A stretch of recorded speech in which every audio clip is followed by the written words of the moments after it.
I'll start off, talk a little bit about the recruiting class. I first want to give my staff a shout out. Wes Flanagan, Stephen Pearl, Ira Bowman, all contributed to this 5-member class that really helps solidify our competitiveness in the future. For me, the common denominator with all 5 of these kids are pretty high character, hungry, humble, not entitled, kind of grew up the hard way, got a level of toughness to them. You know, you put them all together and they're highly ranked, but I don't think any one of them is all that much concerned with their own ranking. The positions are, you know, 1, 2, 3, 4, 5 as far as the spread of where these guys can play, and some of them can play multiple positions.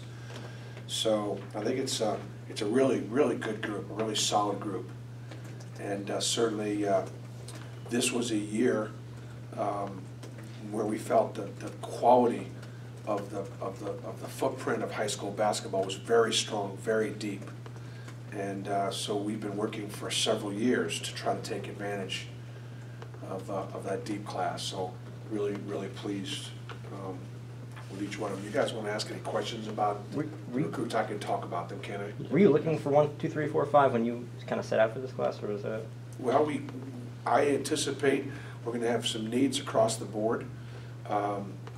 And I guess in this day and age, you really don't know as much as you used to. You know, you used to figure out who your seniors were, and those are the guys you had to replace. Now, it doesn't, with transfers and with testing waters and things like that, it's not quite as simple as that.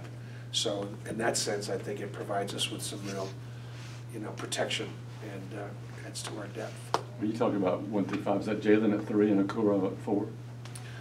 I think they're both interchangeable. Right. I would actually probably, based on their size, flip that. Okay. But I do think they can all play, you know, stretch as a center, and primarily Jalen's a 4, 3. Isaac's anywhere he wants to play. Allen is a 3-2-1 even, and Ty is a 2-1-1-2. So they give us really good flexibility. I think they can all guard. They're all athletic. They're all humble and hungry. It's a good group. When you look at Okoro, obviously in the past, when you get a Mustafa and Austin Wiley, you're like, that's the guy we lean on. But is Okoro that type of guy for you? Yeah, Okoro is that type of guy. He is. Isaac is like I talked about Chuma being underrated at 40-something. I don't know that there are 20 players. I'm not even sure there are 15 players better than Isaac Okoro in the country. So he's got great versatility, great toughness, really attacks the rim, can cover anybody, can cover point guards, can cover centers. He'll be one of the most versatile defenders that I've ever had. You feel like this class, you know, you've had the success you're having this year and last year. Do you feel like this keeps it going? Do you feel like this is an important class for you guys? It was a very important class, but it was one that we're planning on for several years. Again, you know, if you look back at archive-wise, you know, the 2000 and what is this class? The 19? This is 2019. Yeah. Okay. The 2018 high school class in the southern part of the country was just not very deep, and we knew that for years. So we weren't planning on having to go recruit that class heavily. When it's a deep class, Auburn can do well. When it's not a deep class, we just can't, and so or it's really hard to. So that's why we try to load up in years where there's great depth and everybody gets well.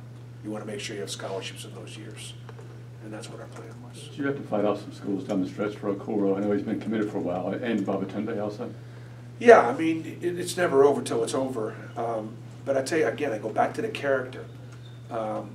Every one of these young guys gave me their word, and they all followed through on it. And I had no doubt that they would, in a business that you certainly would. You've seen it all.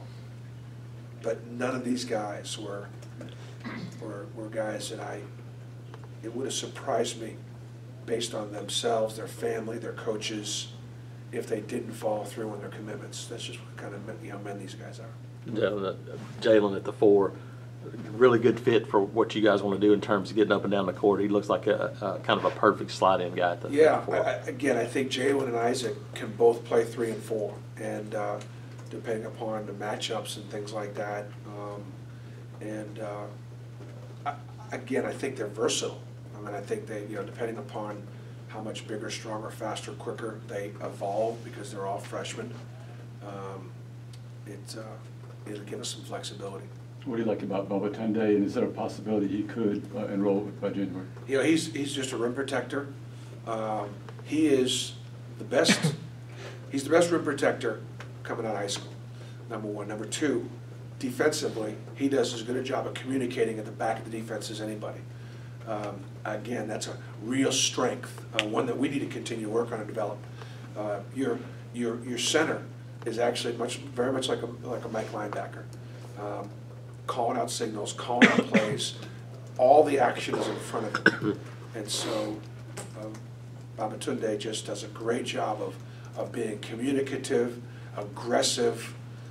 He defines himself by his ability to protect the rim and rebound the basketball. That's who he is. He's better offensively than he gives himself credit for, but that's not how he defines his game. And then Ty at the point, you mentioned him 1-2 guy. What does he bring to the table? A scoring point guard. He can pull it. He's got great range. He can get in the lane. He can score. He's a willing passer. All of the guys have got great work ethic and gym rats and things along those lines. Tough covers, and he can get out there and and guard. I don't know if he's good at defensively as Bryce is, but that would be really nice if he could continue to be identified with his ability to keep people in front and make plays. And Alan Flanagan, what have you seen from him? I mean, great upside. I mean, Alan is a terrific athlete. I think he's going to be a really good shooter. Can guard lots of different positions. Gets off the floor quickly with ease. I mean, I think he's a guy that's, that he's the youngest of the players that we've recruited from a standpoint of his age and his development. But his best basketball's ahead of him. He's improved a great deal. Bruce, those 3 guys especially, and Alan and Isaac and Jalen, how important is it to have the length that those guys bring to the table too, just in terms of matchups and those kind of things? As long as they can all move their feet, keep their guys in front, the length's a positive. And I think they can. I think they can. I know that you just signed this class, but what does 2020 look like, recruiting-wise for you guys? What are your needs, and what's the talent bed like? Obviously you can't talk specifically. I think 2020 looks like a really good group, another deep group. As far as needs are concerned, again, we won't know what we need till June because of just the way things are with graduation, with testing the waters, with the on average, and this is something that I just hope is not always the case. On average, there are 3 Division I players transferring a year per team. I've never seen anything like it in my life. I don't like it. I've always looked at transferring as a positive thing, transferring up, transferring to improve yourself. I had to transfer a lot of times in my career to be able to move up. Sometimes it was transferring down to move up on a couple of occasions. So I look at it, it's a land of opportunity. But I do think that way too often everybody's looking to not make everybody's worried about making the right decision instead of making the decisions that they make work in life and in college basketball. That's why I told Marquise Bolden, the kid at Duke, how proud I was of the way he stuck it out, developed him. And every year Coach K brought in somebody better than him. And every year he went to the bench, but every year he kept improving, and now it's his time. And he's a big factor. He's improved a great deal, and he was patient. And I hope he gets rewarded. Now that you've had time to look back and what you guys did in Maui,